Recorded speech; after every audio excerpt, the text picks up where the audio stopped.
నేను ఇప్పుడు రామసముద్రం మండలంలో చేరి 30 సంవత్సరాలు ఇక్కడ ఇదే మండలంలో పనిచేస్తున్నాను. నేను ఇక్కడ పనిచేసేటప్పుడు స్టార్ట్ అయింది 200 మంది టీచర్లు ఉంటారు. 200 మంది టీచర్లు, 84 స్కూళ్ళు ఉన్నాయి. ఈరోజు 130 మంది టీచర్లు, 70 స్కూళ్ళు ఉన్నాయి. ఎందుకంటే పిల్లలు కొంతమంది కొన్ని ఊర్లలో ప్రైవేట్కి వెళ్ళిపోతున్నారు, కొంతమంది బయట వెళ్ళిపోతున్నారు. సో దానివల్ల తగ్గిపోతాం.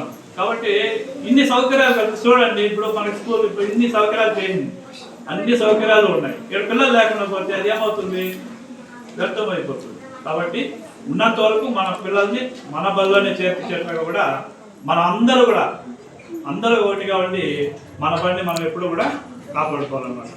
అదేవిధంగా పిల్లల కోసం ఇక్కడ ప్రభుత్వం ప్రతి సంవత్సరం ఒక కొత్త పథకాలు పెడతా ఉంటుంది.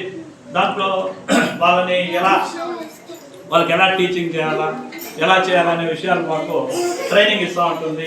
ఆ ట్రైనింగ్ తీసుకుంటూ ఆ కార్యక్రమాన్ని కూడా మేము ప్రతి సంవత్సరము వీటిని ఈ విధంగా అమలు చేస్తూనే ఉన్నాము.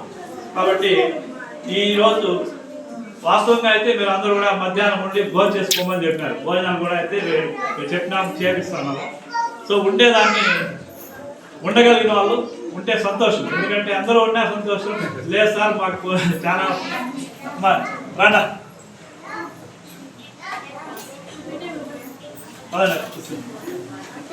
అయ్యా పిల్లలు కూర్చోమ్మా, పిల్లలు కిందికి రా.